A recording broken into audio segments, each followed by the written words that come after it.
आप देखो प्रॉफिट कर लेते हो। अब आप देखो दो चीजें आपको ध्यान रखनी, रिस्क मैनेजमेंट और रिस्क टू रिवॉर्ड। अब रिस्क मैनेजमेंट में देखो सबसे पहले आ जाता है कैपिटल को मैनेज करना। आपको अपनी कैपिटल का एक दिन में कितना मैक्सिमम लॉस कर सकते हो वो फिक्स करना है।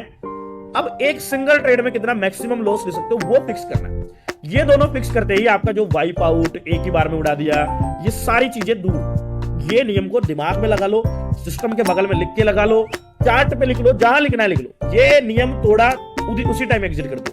अगर आपने कोई ट्रेड में एग्जिट एंट्री ले ली, आपको पता है कि नियम तोड़ दिया, एग्जिट करो, ट्रेड लॉस प्रॉफिट जो भी हो, और सिस्टम बंद करो, फिर दिन में ट्रेडिंग करो। ये नियम नहीं तोड़ना है। दूसरा, रिस्क टू रिवॉर्ड।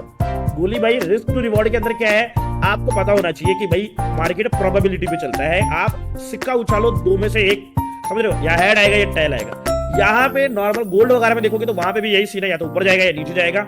यहाँ पे ऑप्शंस में क्या है, तीन सीन है, ऊपर जाएगा, नीचे जाएगा, साइडवेज होगा। तो आपको क्या करना है, 33% नेचुरल भाई आप सही हो सकते हो ऑप्शंस के अंदर। तो अगर 33% के अंदर आपको प्रॉफिटेबल होना है तो आपको बड़े रिस्क रिवॉर्ड्स के साथ जाना चाहिए, 1:3, 1:4।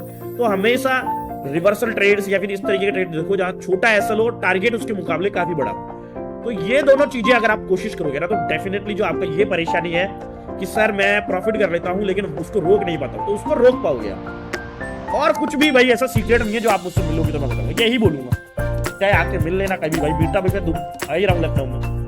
यही चीज है, इसको फॉलो करो, बाकी कुछ नहीं कर सकते।